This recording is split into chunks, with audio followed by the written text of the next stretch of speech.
Okay guys, so welcome back.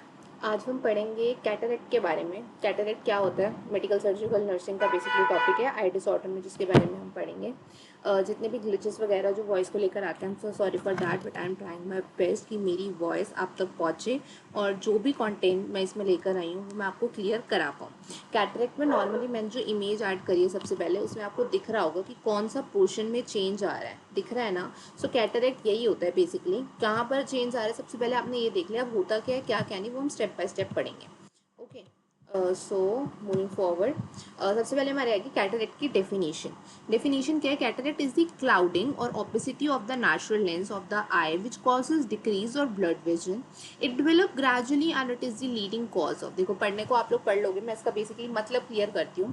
Cataract में क्या होता है? जो आपका एक तरीके से नेचुरल लेंस है ना, जो हमें एकदम क्लियर दिख रहा है, इस इमेज में क्लियर दिख रहा है, इस इमेज की या तो हमारी क्लाउडिंग हो जाती है या ओपेसिटी। ओपेसिटी का मतलब क्या है? अभी तक क्या था कि हम लेंस के आर पर देख पा रहे हैं। क्लाउडिंग के बाद क्या होगा? ओपेसिटी हो जाएगी, उसके आर पर आप लोग नहीं देख पाओगे। ठीक है, विच कॉजेज डिक्रीज, जो कि आपकी विजन को या तो कम कर देगा या ब्लर कर देगा, और वो धीरे धीरे धीरे धीरे कम होकर क्या कॉज कर देगी? ब्लाइंडनेस कॉज कर देगी। और कैटरेक्ट बहुत बड़ा रीजन है वर्ल्ड वाइड में किस चीज का? ब्लाइंडनेस का।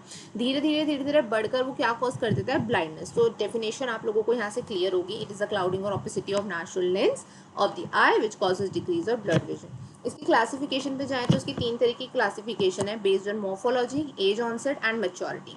मॉर्फोलॉजी पे बेस होकर है, एज पे बेस होकर है, मैच्योरिटी पे बेस्ड होकर है। मॉर्फोलॉजी पे बेस्ड होकर बात करें तो क्या है? Capsular cataract. कैप्सुलर कैटरेक्ट क्या होता है? Refers to the capsular clear membrane that surrounded. एक तरीके का कैप्सूल होता है जो लेंस के आसपास घूमता है। जैसे कि अगर हम नॉर्मल एग्जांपल दें, एक लेंस है, एक कोई भी लेंस है, उसके आसपास एक लेयर है जो कि कैप्सूल का काम कर रही है। कैप्सूल है, उसके अंदर मटेरियल होगा, तो लेंस की बाहर की जो लेयर है that is known as capsule. तो वो कैप्सूल को रेफर करती है। इट कैन बी एंटीरियर, वो एंटीरियर भी हो सकता है और पोस्टीरियर भी हो सकता है। अगर हम नेक्स्ट मूव करें तो वो हमारा होता है सब capsular cataract. It means beneath the capsule can be anterior.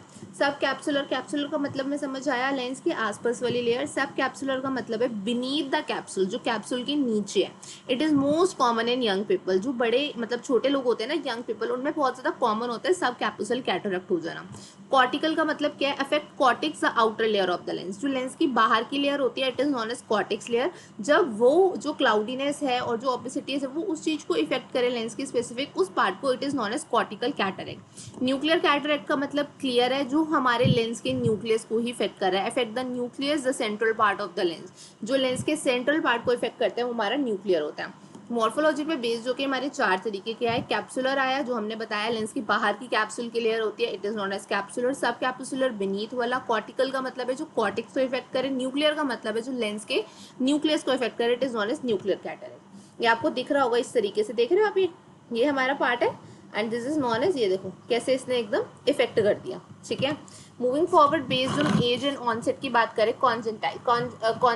कॉन्जेंटाइल का मतलब हमारा होता है बर्थ के टाइम पर, लाइक बेबी मदर की वॉर्म में उस टाइम पर, या उस टाइम के ना कुछ टाइम बाद तक, जैसे होता है ना defect at the time of the birth ही जो है उसको कहते हैं। और ये जेनेटिक म्यूटेशंस की वजह से होता है। जेनेटिक म्यूटेशंस बहुत सारी हो सकती है। किसी टाइम पर बेबी का प्रॉपर तरीके से ध्यान नहीं गया गया, न्यूट्रिशन सप्लीमेंट्स प्रॉपर प्रोवाइड नहीं हो पाए, इट कैन बी एनीथिंग। तो जब वो कहाँ पर हो? मदर की वॉर्म में हो, it is known as congenital cataract. Next होते हैं इन्फेंटाइल। इन्फेंटाइल का मतलब क्या होता है? बच्चा पैदा हुआ, उसके 1 ईयर ऑफ लाइफ में उसको डायग्नोज कर लिया गया। एक तो क्या होता है, बच्चा जैसे ही बॉर्न हुआ तब डायग्नोज हुआ कि बेबी को कैटरेक्ट है। ठीक है, एक होता है कि बच्चा बॉर्न हो गया, कुछ सिम्टम नहीं है, कुछ साइन नहीं है, उसके 1 ईयर ऑफ लाइफ में अगर आपको कोई सिम्टम दिखता है 1 साल होने तक, it is known as infantile. Age पे डिपेंड करता है बेसिकली। जुवेनाइल का मतलब क्या होता है? 1 से 16 साल की उम्र में जो कैटरेक्ट होता है वो कहता है जुवेनाइल कैटरेक्ट। प्री सिनाइल का मतलब होता है जो 30 से 50 साल की उम्र में हो, वो प्री सिनाइल होगा। सिनाइल का मतलब है it occur after 50 years of life. It occur, देखो सबके सब जो है ना, जुवेनाइल हो गया, इन्फेंटाइल हो गया, कॉन्जेंटाइल, इसका मतलब क्या है? ये क्या हो रहे हैं? मतलब बेबी को eight the time of birth से ही थे। अगर एकदम बहुत हाई पीक पे चले गए तो वो आपको विजिबल हो जाएंगे। अगर वो हाई पीक पे नहीं गए तो वो धीरे धीरे राइज होंगे और लाइफ की एक स्पेसिफिक स्टेज पे जाकर शो होगा, या वो 1 साल में या 1 से 16 साल में, इस टाइम पर दिखेगा। लेकिन जो हमारा सिनाइल कैटरेक्ट होता है वो बहुत नेचुरल डीनेचुरेशन करता है लेंस की। 50 साल की उम्र तक जाते जाते आंखें काम कर कर इतना थक जाती हैं कि नेचुरली डीनेचुरेशन और जो लेंस की हार्डनिंग शुरू हो जाती है, उसको कहते हैं कैटरेक्ट। इसलिए कैटरेक्ट जो ओल्ड एज लोग होते हैं उनमें बहुत कॉमन होता है, क्योंकि हार्डनिंग ऑफ लेंस बहुत ज़्यादा शुरू हो जाता है। एज ऑनसेट का समझ में आया, कौन कौन से है?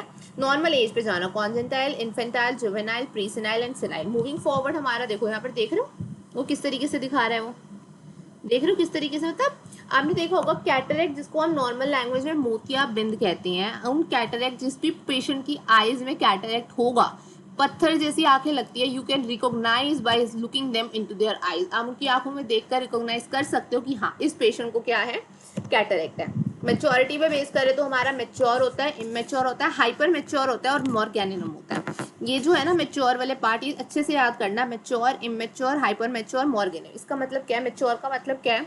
जो मेरा एक ओपेकनेस थी ना लेंस में, वो प्रॉपर मेच्योर हो चुके हैं, पूरा का पूरा वो कवर हो चुका है, मतलब एक पूरा का पूरा लेंस मेरी हार्डनिंग हो चुकी है उसकी। It is known as mature cataract. The entire lens is opaque and vision is impaired. Immature का मतलब क्या है? लेंस जो है मेरा पार्शियली ओपेक हुआ है, अभी पूरा नहीं हुआ, 50% ओपेक हुआ है, 50% नहीं हुआ। जब तक वो प्रॉपर तरीके से मेरा खत्म ना हो जाए उसको हम इमेच्योर कैटरेक्ट कहते हैं। हाइपर मेच्योर का मतलब क्या? It is long standing mature cataract where lens protein start. इतना ज्यादा मेच्योर हो चुका होता है उस टाइम तक कैटरेक्ट कि उसके जो लेंस होते हैं ना वो डीजेनरेट वहीं पर ही खत्म होने लगते हैं, ऐसे कहते हैं ना एकदम ही आंखों का खराब हो जाना प्रॉपर तरीके से। हाइपर मेच्योर का मतलब क्या? हाइपर का मतलब ज्यादा, जब वो हद से ज्यादा मेच्योर हो जाता है। मॉर्गिनन एक ऐसी स्टेज होती है, एक सब टाइप ही है एक तरीके का हाइपर मेच्योर का, जहां पर जो कॉर्टेक्स क्या थी? कॉर्टिकल लेयर थी हमारी लेंस की, is fully liquefied and nucleus sink to the bottom of the lens capsule. Morgagnian में क्या होता है? जो मेरा न्यूक्लियस है ना बेसिकली वो सिंक होने लगता है, डूबने लगता है, जैसे कहते हैं ना एक प्रॉपर तरीके से कोई चीज और वो डूब रही है, मतलब जो मेरा लेंस है वो अभी तक दिख तो रहा था, मॉर्गिनन कैटरेक्ट में वो इतना ज्यादा सिंक कर जाता है कि वो डूब ही जाता है, वो हमें दिखे, मतलब कहते हैं ना एकदम सिंक हो जाना, एकदम जैसे मतलब एक तरीके से हम कहते हैं छोटा छोटा छोटा छोटा होता जाएगा, तो it is known as Morgagnian cataract. ये आपको दिख रहा होगा, देखो ये दिख रही है इमेज कैसे हो गया है, लुक एट दिस, देख रहे हो ये हाल, देख रहे हो कैसे हो चुका है, कैसा था और अब कैसा दिख रहा है। It is known as the toughest and जो सबसे बैडेस्ट जो स्टेज कहते हैं ना हम एक तरीके से, वो स्टेज जो होती है कैटरेक्ट की, मॉर्गिनम कैटरेक्ट। जब मतलब कहते हैं ना कैटरेक्ट है पेशेंट को, उसको पता है सिम्टम दिख भी रहा है बट वो इलाज नहीं करा रहा, उसको छोड़ रहा है उसको ऐसे, तो वो इस स्टेज तक चले जाते हैं, that is known as Morgagnian cataract. इसके कॉजेज कारण क्या क्या हो सकते हैं? अगेन द एजिंग फैक्टर बहुत ज्यादा डिपेंड करता है, मैंने आपको बताया, हो सकता है बचपन से हो, बचपन से नहीं है तो एक नेचुरल एज पे यानी कि 45-50 की एज में जाकर नेचुरल डीनेचुरेशन होना शुरू हो जाता है। ट्रॉमा हो सकता है, अल्ट्रावायलेट या एक्सरे रे का एक्सपोजर हो सकता है, डायबिटीज मेलाइटस हो सकता है। डायबिटीज मेलाइटस से स्पेसिफिक एक आंखों की दिक्कत होती है, वो आप पढ़ोगे अभी धीरे धीरे जाकर। रेटिनोपैथी भी होती है डायबिटीज मेलाइटस की वजह से, क्योंकि वो जो ब्लड होता है ना, ब्लड का सर्कुलेशन वो प्रॉपर नहीं जा पाता है, वो बचा ही नहीं पाता है। डायबिटीज के पेशेंट में बहुत कॉमन होता है, रेटिनोपैथी होती है, रेटाइनल डिटैचमेंट होता है, इसके बारे में आप धीरे धीरे पढ़ोगे। स्मोकिंग एंड अल्कोहल कॉज हो गया। मायोपिक, मायोपिक का मतलब क्या है? ऑलरेडी पेशेंट को कोई ना कोई रिफ्लेक्टिव एरर है पहले से, मायोपिक भी हो सकता है, हाइपर मायोपिक भी हो सकता है, तो ये इसके कुछ कॉजेज हैं। मूविंग फॉरवर्ड इसके रिस्क फैक्टर जो होते हैं अगेन मॉडिफाइबल और नॉन मॉडिफाइबल। मॉडिफाइबल में क्या है? जो आप मॉडिफाई कर सकते हो, ठीक कर सकते हो। स्मोकिंग करते हो तो छोड़ दो, नहीं होगा। एल्कोहल कंजप्शन करते हो, छोड़ सकते हो। पुअर न्यूट्रिशन है, अगर आपको पता है कि आपकी बॉडी में इन सब विटामिन का लैक है, ए का, सी का एंड डी का, यू कैन स्टार्ट। आपने मोस्टली एक बचपन से पढ़ते आ रहे हो कि विटामिन ए की कमी से नाइट ब्लाइंडनेस होता है, नाइट ब्लाइंडनेस होता है, पढ़ते आ रहे हो ना, इतना हम सबको पता है कि इस स्पेसिफिक विटामिन की वजह से आंखों की प्रॉब्लम होती है। अगर आपकी बॉडी में स्पेसिफिक विटामिन की कमी है, you should start taking this. Uncontrolled diabetes है, पता है डायबिटीज है, तो you should start controlling your diabetes so it can not cause any other further problem. Unhealthy diet है, डाइट अच्छी नहीं ले रहे हो, पता है कि ये सब चीजें अच्छी नहीं है हेल्थ के लिए, ये आपका जितना भी आपकी बॉडी में फैट है उसको बढ़ाएगी। आपकी बॉडी में जो अच्छा फैट होना चाहिए वो आपकी बॉडी में नहीं रहेगा, सैचुरेटेड अनसैचुरेटेड फैट जो हमारे होते हैं, ठीक है, इसमें क्या करेगा ये आपका हाई जो हमारा कोलेस्ट्रॉल होता है उसको बहुत ज्यादा बढ़ा देगा और लो वाले को भी मतलब बहुत ज्यादा इंक्रीज कर देगा, जिसकी वजह से जो हमें बेसिकली क्या बताता है कि हमारी जो डाइट है वो क्या है, अच्छी नहीं है। Our diet is not good. Non modifiable में क्या है? एज फैक्टर है, you can't control. Genetic factor है, हो गया, यू कांट कंट्रोल। जो congenital is also the same. अगर आपकी कोई पास्ट आई सर्जरी और ट्रॉमा हुआ है, लाइक आंखों पे चोट लग गई या आंखों की सर्जरी कराई थी उस वजह से कुछ हो गया, तो वो सब चीजें आपके कंट्रोल में नहीं है, so these are known non नॉन मॉडिफाइबल, ठीक है। देखो यहाँ पर कैटरेक्ट की मैंने अगेन एक इमेज शो करी है। Clouding of the lens in the eye that effect vision, ये दिख रहा है। देखो कितना क्लियर है। और कैटरेक्ट में कैसा हो गया, नॉर्मल लेंस ऐसा होता है, क्लाउडी लेंस इस तरीके से हो जाता है। ये आपको दिख रहा है, ये आपको बता रही है इमेज इधर फेंकेगा, और अगर ये क्या है, जैसे हमारी यहाँ पर इमेज इस तरीके से आई, ठीक है, और ये प्रॉपर तरीके से रेटिना पे डाल रहा है, इस तरीके से इमेज आती है तो ये बहुत जगह फेंक देता है, ना इमेज क्लियर होगी, ब्लरी विजन होगा, डाइप्लोपिया भी हो सकता है, दो दो इमेज दिखनी शुरू हो जाएगी। So it can cause many other problems. Pathophysiology में देखो क्या हो रहा है, सबसे पहला फैक्टर मैंने यहाँ एजिंग का ही ले लिया जो मोस्ट कॉमन फैक्टर है। Lens become less transparent and thinner, lens धीरे धीरे करके ट्रांसपेरेंट जो था वो लेस ट्रांसपेरेंट हो जाएगा, ओपेक में टर्न होने लगेगा और थिनर होता जाएगा। Lens tissue break down, lens का टिश्यू टूट जाएगा और एक साथ क्लम्प होने लगेगा। क्लम्प मतलब क्या, टिश्यू टूटते जा रहे हैं और एक साथ जुड़ते जा रहे हैं। अब वो जुड़ेंगे भी लेंस वाले पार्ट में, जुड़कर वो क्या करेंगे, ट्रांसपेरेंसी को ब्लॉक कर देंगे, causes clouding of small area, तो वो छोटे छोटे प्लाट में क्लाउडिंग कर देंगे, नेक्रोसिस होने लगेगा। देखो नॉर्मल सा इसका पैथोफिजियोलॉजी क्या है जो हमने अभी तक पढ़ा, एजिंग फैक्टर हुआ। एजिंग फैक्टर की वजह से क्या है, मेरा ना धीरे धीरे करके जो लेंस है ना वो लेस ट्रांसपेरेंट होता जा रहा है। लेस ट्रांसपेरेंट होने की वजह से वहां पर जो टिश्यू है वो डीजनरेट होना शुरू हो रहा है और वो टिश्यू टूटकर एक साथ क्लम्प हो रहे हैं। क्लम्प होने की वजह से वो एक छोटे से पार्ट को बहुत ज्यादा क्लाउडिंग अपीयरेंस कर रहा है, जिसकी वजह से नेक्रोसिस ऑफ सेल वहां पर शुरू हो रहा है। नेक्रोसिस ऑफ सेल शुरू होने की वजह से क्लाउडी पार्ट जो है वो ब्लॉक कर रहा है। अब क्लाउडी पार्ट है, जैसे मैं एक नॉर्मल सी बात बोलूँ, अगर आपको एक रूम में भी स्पेसिफिक लाइट चाहिए, यू नीड द वेंटिलेटर, एक कमरा आपने बना दिया, उस कमरे को प्रॉपर बंद कर दिया, लाइट नहीं है वहां पर, तो वहां तक सनलाइट कैसे पहुंचेगी, नहीं पहुंचेगी, क्योंकि प्रॉपर बंद कर रखा है। वहीं पर अगर आप कोई ट्रांसपेरेंसी चीज रखोगे, जैसे एक विंडो रख दी हाथ पास, उसको ओपन कर दिया, so the sunlight can reach that place. यहाँ पर भी सेम है, क्लाउडी प्लाक ब्लॉक कर देगा और आपका लेंस तक वो क्लियर नहीं पहुंचेगा, causes blood vision and at the end it causes the cataract. So this is your pathophysiology. Diagnostic evaluation में हमारे अगेन ये कुछ टेस्ट होते हैं जो कि हमारे मोस्ट ऑफ द उसमें चेंज सेम होते हैं। Visual acuity test vision sharpness देखने के लिए होगा। स्लिट लैप एग्जामिनेशन होता है, डिटेल व्यू लेता है वो आपके लेंस की, क्योंकि बेसिकली लेंस को इफेक्ट कर रहा है कैटरेक्ट यहाँ पर। स्लिट लेट एग्जामिनेशन आपके लेंस की प्रॉपर व्यू देखता है। रेटिनल एग्जामिनेशन आपका होता है डन आफ्टर, जब तक प्यूपिल प्रॉपर तरीके से डायलेट करी जाती है। और आपका रेटिनल एग्जामिनेशन एग्जामिन करने के लिए होता है रेटिना को और ऑप्टिक नर्व को, कि आपकी रेटिना तक अभी तक क्या क्या चीजें डैमेज हो चुकी है और आपकी ऑप्टिक नर्व कैसी है और कैसी नहीं है, तो रेटिनल एग्जामिनेशन इसलिए होता है। टोनोमेट्री अगेन आईओपी मेजर करने के लिए होता है। वहां पर मैंने लिखा था 21 to 23, वो एकदम नॉर्मल मेजरमेंट है। अगर 10 to 23 के बीच भी रेंज आ रही है, इट इज ऑल्सो नॉर्मल, ठीक है। Intra ocular pressure. Contrast sensitivity test क्या होता है, it detect early changes in eye which can't be seen when. देखो विजुअल एक्यूटी टेस्ट का मतलब क्या, मैंने नॉर्मल विजन देख ली। कॉन्ट्रास्ट सेंसिटिविटी टेस्ट में क्या होता है, वो आपको ऐसे चेंजेस बता देगा जो आपको विजुअल एक्यूटी टेस्ट नहीं बता पाएगा। जैसे हमारा सीटी स्कैन और एमआरआई होता है, एमआरआई में कुछ चीजें नहीं बता पाता जो कि हमें सीटी स्कैन बता देता है। सो सेम यहाँ पर कुछ चीजें हैं। इसके नॉर्मल से कुछ टेस्ट है, विजुअल एक्यूटी टेस्ट, स्लिट लेट examination, retinal examination, tonometry and contrast sensitivity test. Moving forward यहाँ पर आपको कुछ टेस्ट की मैंने एग्जांपल दे रखे हैं। विजुअल एक्यूटी टेस्ट इस तरीके से होता है। ये वाला जो है ना, लाइक द फर्स्ट इमेज जो मैंने शो कर रखी है, दिस इमेज, ये हमारा विजुअल एक्यूटी टेस्ट है जो कि हमें इंट्राऑक्यूलर प्रेशर के लिए होता है।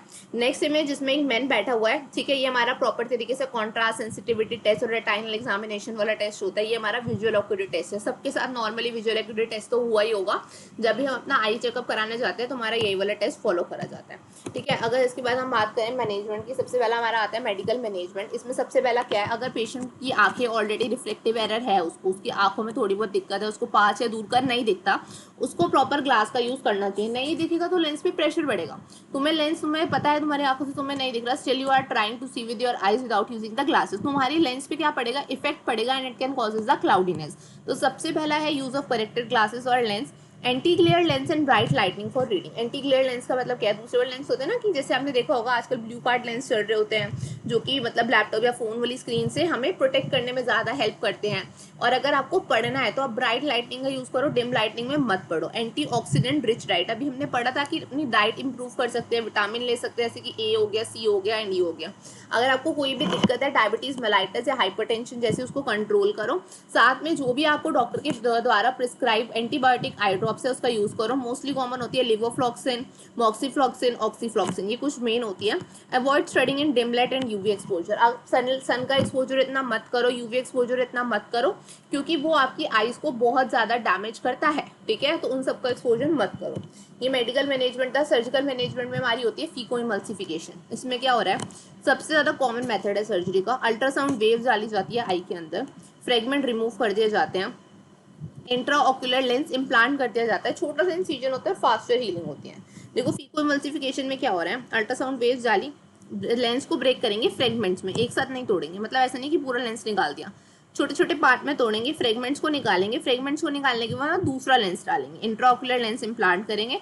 छोटा सा इंसिजन होता है, उसकी हीलिंग भी जल्दी हो जाती है। फीकोइमल्सिफिकेशन के बाद हमारा आता है एक्स्ट्रा कैप्सुलर कैटरेक्ट एक्सट्रैक्शन। इसको आप ECCE के नाम से भी देखोगे, that is extra capsular cataract extraction.